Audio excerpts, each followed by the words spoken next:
This is All of It on WNYC. I'm Allison Stewart. For much of her life, cartoonist Julia Wertz didn't think too hard about having kids. It really wasn't part of her plans. But then in her 30s, Julia got pregnant by accident. As she wrapped her head around this idea, she had a miscarriage. Julia and her partner Oliver decided to try again, this time with intention. This was 2019, and Julia couldn't have predicted that months later she would give birth to her son Felix at the height of the COVID pandemic in the spring of 2020. In a new graphic memoir, Julia chronicles her pregnancy journey and just what it was like to be a new mother in 2020, facing a pandemic, wildfires near her home in California, and mental health struggles within her extended family.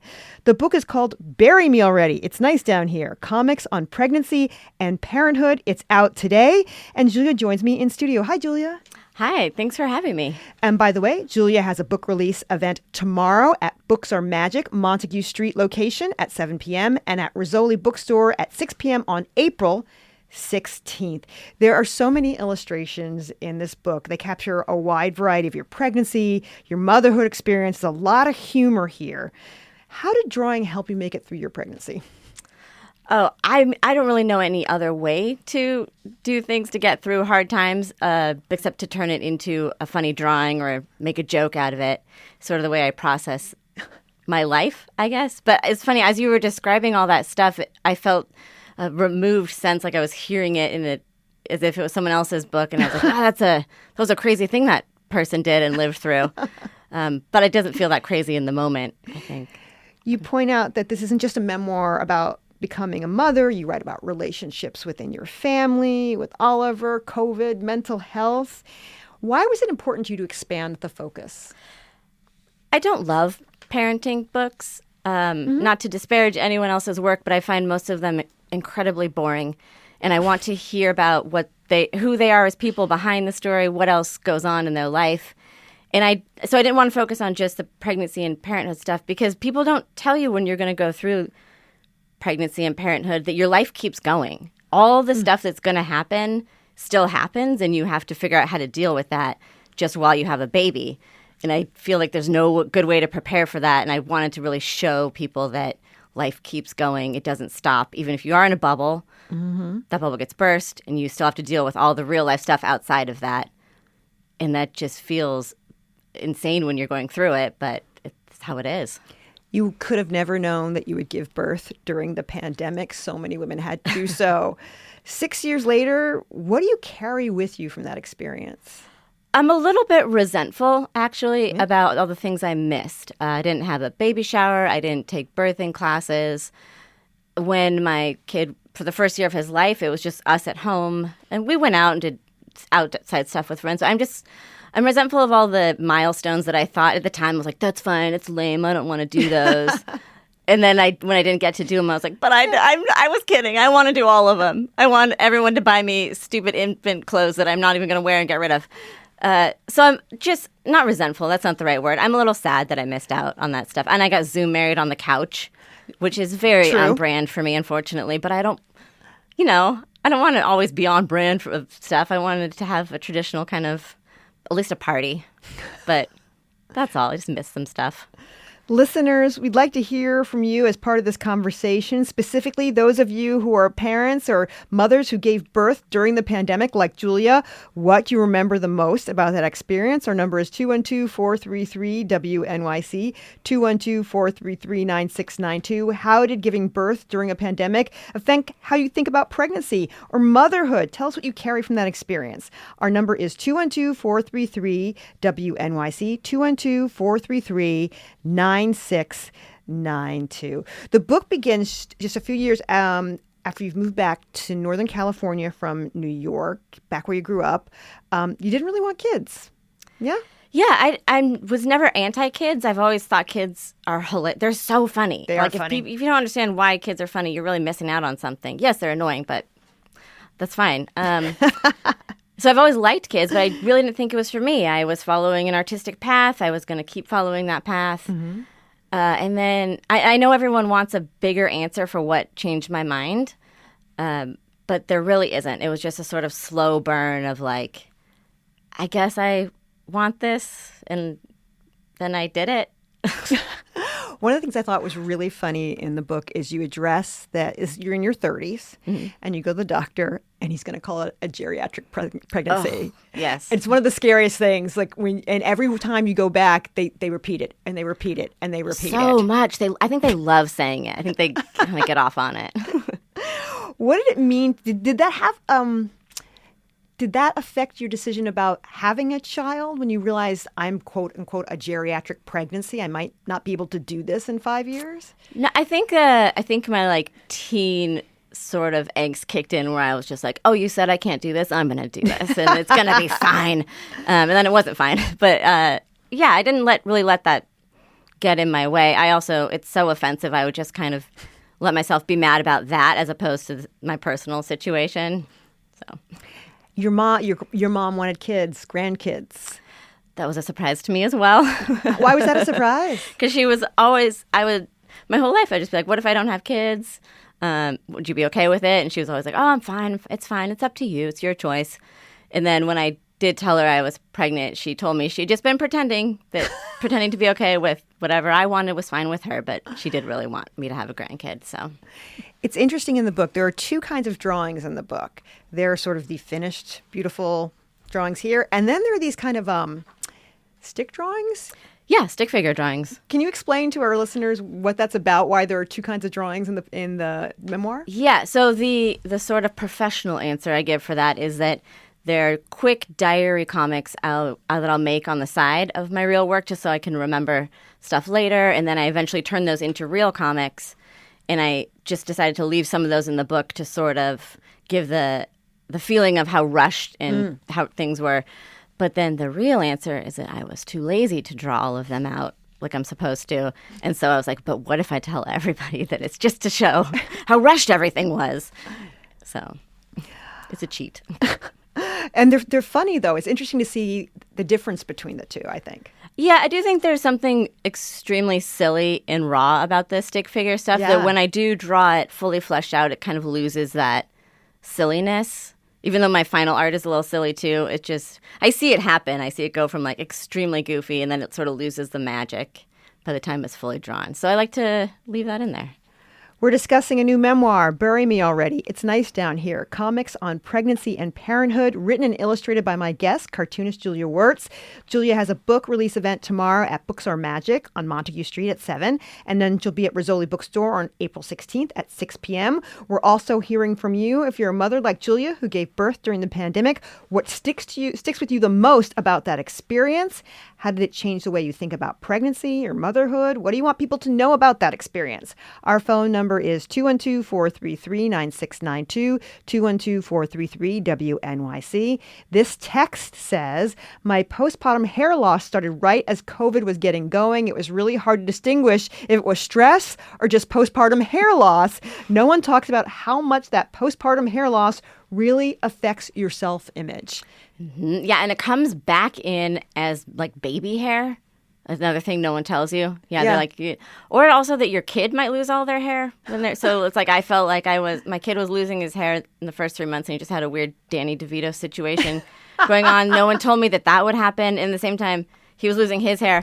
Mine was coming back as baby hair, and I was like, what sort of black magic is this? What is happening? Why do I have his hair all of a sudden?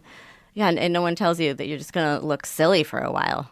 Did that bother you, even though you were by yourself looking different? I mean, maybe that was one of the benefits of the pandemic was that nobody saw anything. Yeah. It didn't bother me just because I've never figured out what to do about hair. So I've always just put it under a hat. And so it didn't.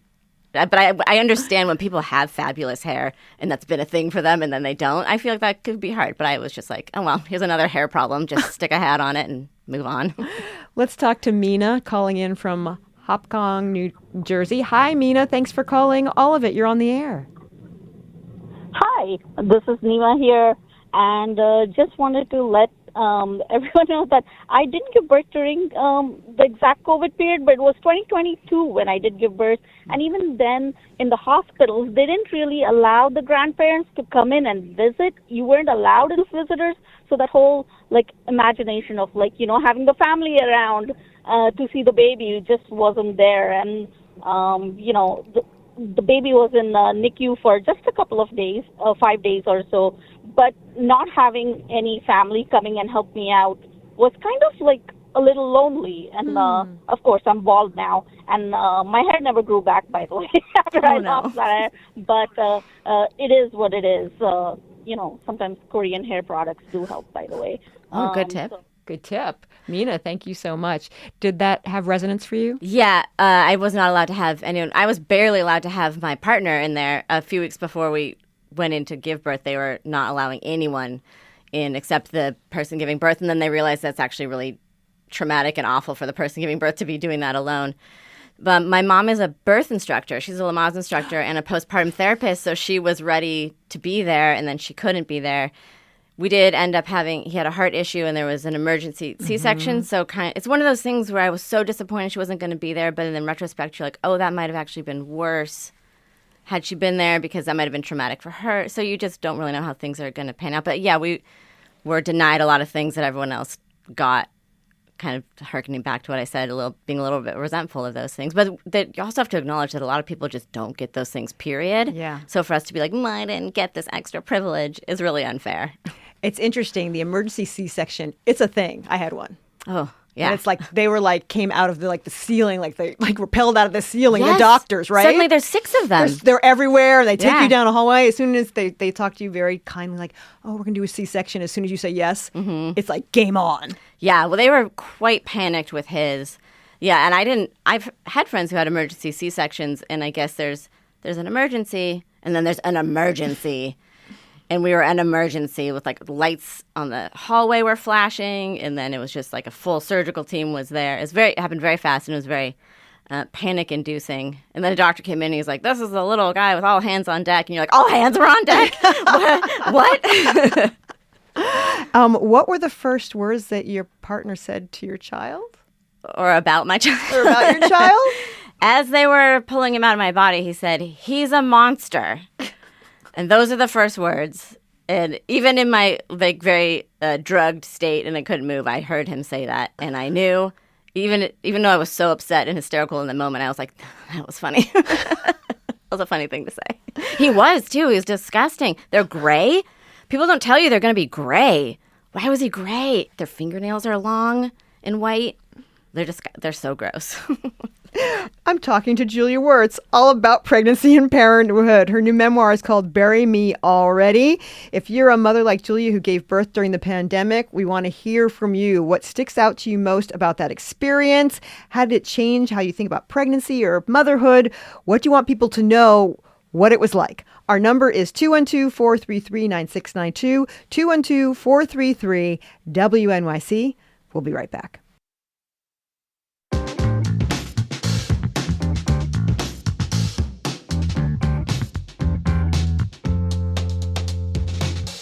You're listening to All of It on WNYC. I'm Allison Stewart. My guest in studio is Julia Wertz.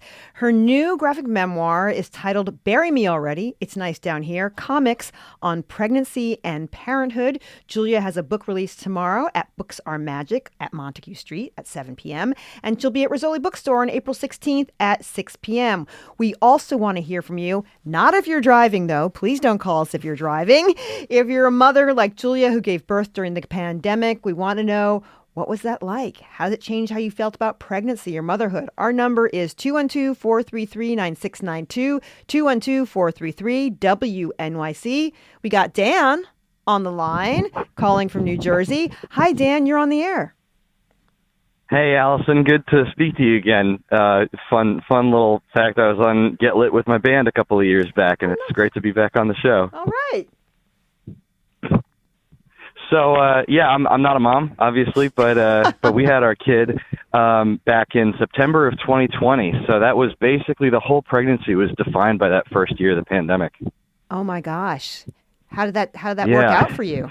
You know, it was pros and cons. Like I said, I was a live music performer, so that was my entire industry was completely shut down on hold, which had a silver lining because I got to be around. You know, I was with my wife and we got to walk around all the many parks of New Jersey like I'm doing now.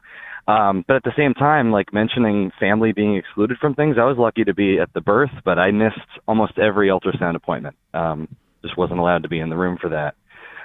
So definitely some separation, some change. Yeah. How's the kid? Oh, kid's great. Yeah, he's doing fantastic. We have a second one, and thinking about all that envy, and the regret and the grief of it, I mean, with the second one, we're able to do all kinds of normal stuff, go to restaurants and stuff like that. So it's a little bittersweet, but yeah. I think we weren't as affected as like the parents of the older kids who I really felt for, middle schoolers, high schoolers. In a lot of ways, it wasn't even really that different, I guess, looking back on it now. But I think it affects how we think about health going forward. Like it took us a while to get a babysitter, years and years. Dan, thank you so much for calling in. Thanks for your help with Get Lit, by the way. You're like Dan, you have a creative career. How is your creativity or your identity changed after you gave birth? I had to put my career on hold for almost a solid year because, like you said, there's no babysitters, there's no daycare. And I do wonder if that might have happened anyways, just because having an infant you're not going to just then also have a full-time job. But I do really like what he said about acknowledging that people with older kids, I definitely think they had it harder, especially if you had, like a toddler or a young kid, which is a very difficult age, or a kid at a very specific development age. I think that was way worse for them to be at least isolated during that time than it was for, in my situation, a mother with an infant, because you're just naturally going to be isolated a little bit. Except I wanted to socialize so bad. I was like, I want everybody to come over and breathe on him, which you're not supposed to do. I just wanted people around me. But yeah, I do think that there are parents who had it extremely, extremely difficult, like by just having young children. Let's talk to Jesse, who's calling in from the Catskills. Hi, Jesse. Thanks for taking the time to call all of it. You're on the air. Yeah, thanks so much for taking my call. I related to the story so much because I also kind of was like never sure about having a kid, but then in my late 30s kind of just decided to have one. And I totally had my kid during the pandemic. So it was May of 2020, and it was just really shocking. And all the plans I had in place, I just kind of had to change them in the sort of whatever that saying is, 7th hour, last hour, 9th hour, whatever it is. 11th. And I also felt 11. Thank you. I knew none of them sounded totally right.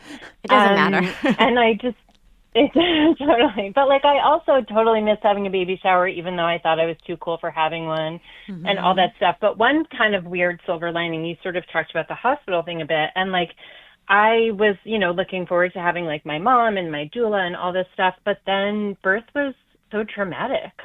So I feel like not having anybody there, at least my, family or whatever, wound up being kind of a silver lining, because it just would have been so insane to have family there after you just have the most amazing, but for me, I just had a kind of traumatic birth experience. So to have people there for that, that would have been crazy, I think. So that was kind of a weird silver lining for me. Oh, yeah, sure. I mean, we were only in the recovery thing for maybe 2 days. Had it not been COVID, we would have been there longer. But they just wanted us out. And I didn't sleep for any of that. And if someone had walked in and wanted to chit-chat, I would have been like, get out. So that worked out. How did you balance feeling alone versus lonely? That was a tricky one, because they are two very different things. Yes, they are. And I think that I definitely felt lonely, not just alone for some of it, because I wasn't able to see a lot of people who I would have really loved to see and confide in. But I did have my group of friends who, thanks to the internet, we were talking constantly all day long on a forum or texting, and that helped me to not feel so lonely. The physical loneliness of it, sort of just when you're alone, didn't really bother me so much, because that's kind of the natural state of a cartoonist, is just to be alone all the time. Yeah. But like I said, I had this switch where I always thought I was an introvert, and then I had a kid, and I'm like, everybody come over. Let's party all the time. I want to do all the things. I want to stay up late. I want to go out. I thought that would wear off, actually, but I do think it fundamentally changed being a person who is introverted and is fine being alone. I find being alone. I have to be alone all day to do my work, but I am much more social as a parent than I was before. You still that way? Yeah. I was out till midnight last night. It was crazy. Let's talk to, I think it's Lena in Maplewood. Hi, you're on the air. Hi, yes, it's Lena. Thank you. So my younger daughter was born March 20th, 2020.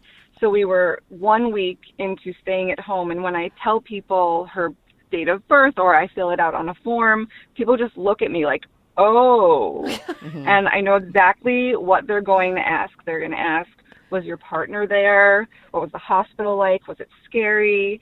And, like now I just call my daughter COVID years old. That's how I keep track of how long ago COVID started, and that's how old she is, COVID years old. And I had plans for my maternity leave. I was going to watch all the TV, and my older daughter was supposed to be in preschool, and that was a huge change.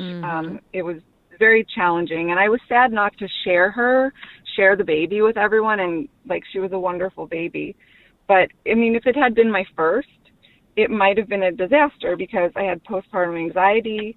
But the second time around, I knew more what to expect, and I also started meds right away. So that was totally so much better. I'm glad that it was my second one during that time.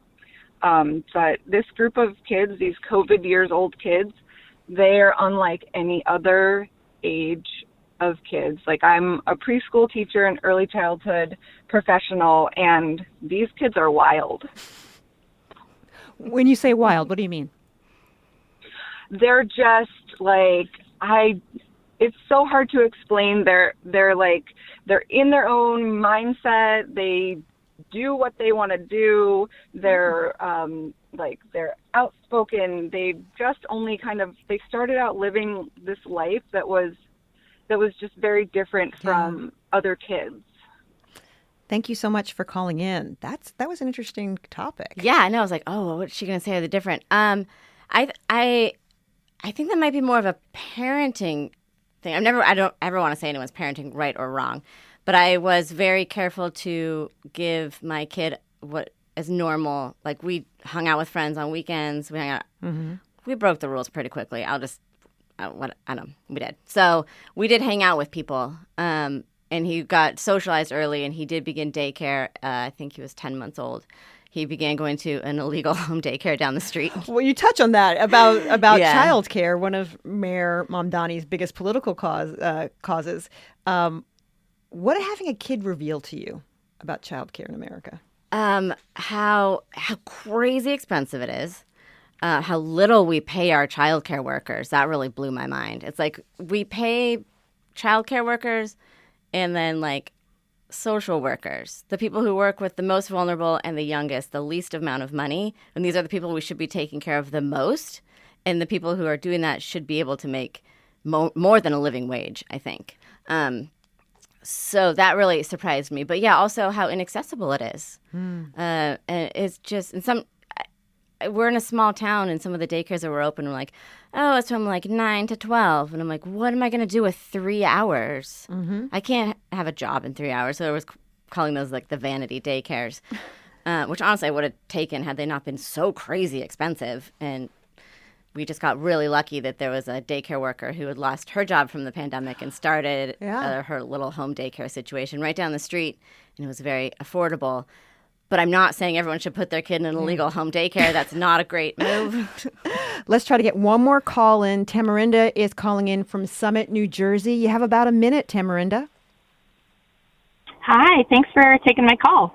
I have so many different reflections about what it meant to, give birth during COVID. I've had 3 children since COVID, with my first in 2020. And what really strikes me is the difference in how I feel equipped to show up for new birthers.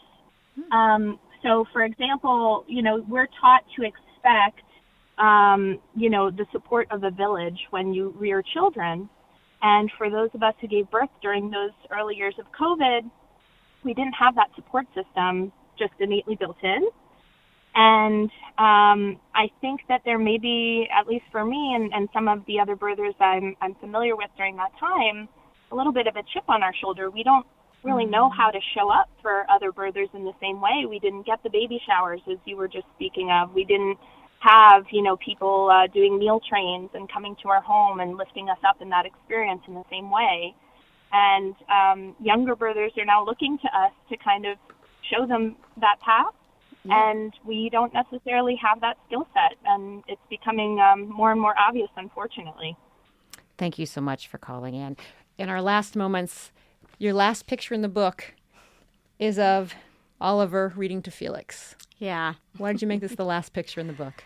Because that was a benefit of the pandemic, is my partner did stay home, and he wouldn't have been able to otherwise. He was home for a few weeks in the beginning, and actually for like 3 months, but he was fully off. And I would walk by the room and just kind of glance in and see him reading to a baby, which is from the outside of the view so dumb. Like, he's a baby. You're like, he doesn't know what you're saying. But of course you read to. What else are you going to do? And it was so sweet. And it was just one of those little moments where I was like, oh, he's going to be a good dad. And so that's good. Oh, no, I'm crying. Aw. No one's asked me about the back page yet, so I haven't even had time to explain it. So thanks for asking. The name of the memoir is Bury Me Already, It's Nice Down Here, Comics on Pregnancy and Parenthood. It's written by my guest, Julia Wertz. She's a book event tomorrow at Books Are Magic, Montague Street at 7 p.m. and Rizzoli Bookstore on April 16th at 6. Thanks so much for Thank you. I'll probably cry then, too, so get ready. And thanks to all of our listeners who's called. There's more, all of it on the way. The independent news program Democracy Now! Is celebrating its 30th anniversary. Amy Goodman founded the show, and her story is told in the new documentary, Steal This Story, Please. She joins us in studio along with the film's co-director, Carl Deal. That's happening after the news.